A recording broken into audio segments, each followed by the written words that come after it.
Well, Andrew Berry held his pre-draft press conference today here in Berea. Didn't say a lot, as is usually the case with these things, but Mary Kay, there was enough there for us to talk about here. And it starts with Deshaun Watson, because obviously Deshaun Watson told you guys at his Lefty's Cheesesteak opening a couple weeks ago he was going to be ready week 1.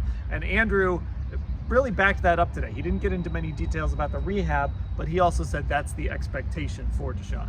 Yes, he did say that, but just like Kevin Stefanski, he would not guarantee it. He would not make a prediction because, as we all know, anything can happen. But he is on pace. He's on the right trajectory to start. And Andrew Berry also told us that he is throwing the ball about 40 yards right now. So that's pretty good. I think the outlook looks bright.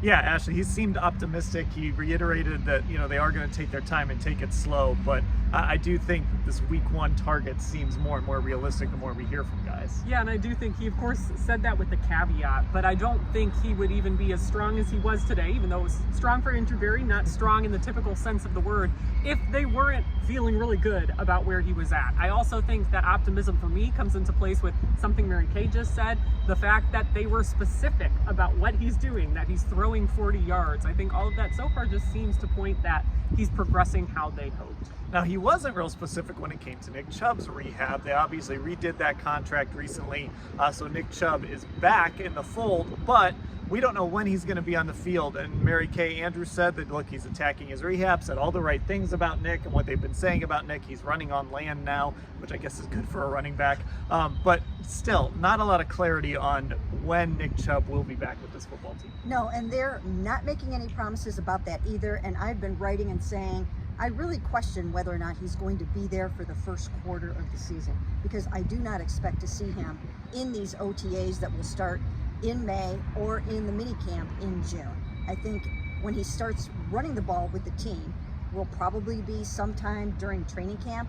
So that would set him back a little bit for the start of the season. We'll have to see how this one goes. Yeah, of course, the good news is, look, a running back, it's kind of like riding a bike, Ashley. You can get back out there and start running the football again, but with Nick, it's just all about getting that knee to where he can be at least something like Nick Chubb.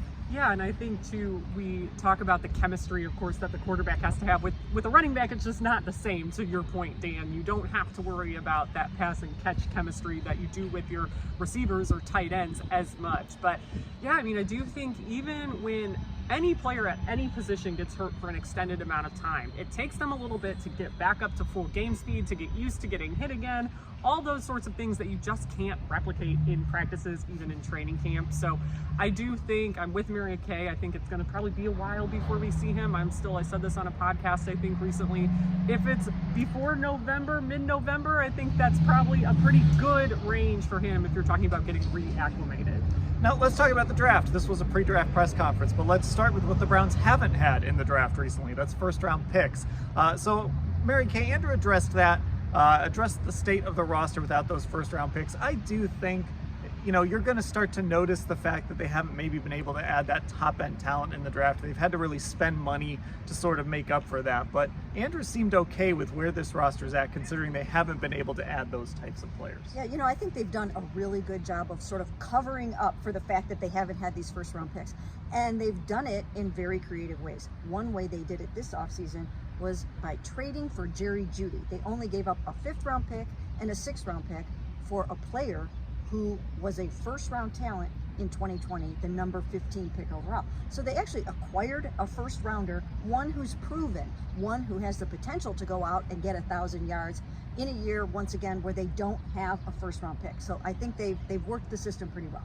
Yeah, but look, Ashley, I think Andrew would probably love to have first-round picks again. I'm sure he's excited to be back on. You never know what they could do between now and then, but he's excited to potentially be back on the clock on Thursday night next year. But he has done a nice job maintaining this roster. Yeah, we've heard Andrew Berry use this analogy before in terms of first-round picks. He calls them lottery tickets. Now, there's a pretty good chance you're going to win on those lottery tickets. Your chance is higher, so to speak, but really, that's any pick in the draft. Your chances just go down into the later rounds, but I think that's exactly it. They've found ways to get good depth on this team largely through trades, filling some holes through free agency. But I think Andrew's done his best work these last few years in some of the trades he's made and being proactive and not leaving things up to chance and the draft board falling their way in later rounds. So the Browns do have a pick, though. They'll go on the clock in about a week on Friday night, number 54. Mary Kay, do you expect them to make a pick at 54, trade up, trade down? What do you think is going to happen here with that pick? I think they will make a pick at 54. I don't know that they want to give up too much draft capital to try to move up. I think they probably will find a player they like right there at 54. It's a very receiver-heavy draft. I think they can find one there. I would not rule that out, even though they did trade for Jerry Jeudy. I also like defensive ends, so if there's a good one there at 54, maybe they go there too. Ashley, I feel like a trade up. Not a big trade up, but I feel like sort of a JOK style trade up from a few years ago. Like maybe they move up to 49 or something like that. There's just a player they really like and they move up to get him. That's sort of how I feel about that pick right now. I do think that's what it would take. There would have to be a player available who they think they're getting great value for in the 40s or something along those lines in order to trade up. And I think, the opposite of that, if they're going to trade back, it's going to be because they don't see anybody really worth that value at 54 and want to get future assets or something, or just more picks in this draft. But for me, I think if they're going to make a pick, I would love to see them get a defensive tackle. I know that's probably not a super popular answer, but this draft is loaded with D tackles. We've been talking about them for months. I feel like I've written or read about all the main ones who are expected to be there in the second round, and I think that might be a good value pick because we know they don't like to spend big on those guys in free agency. And we do know this, Andrew Berry's going to just do what he wants. He's not going to let other teams dictate what he does in this draft. That is one thing we do know about Andrew. So look, it's been a quiet lead up to the draft, but we of course will cover everything at cleveland.com/Browns.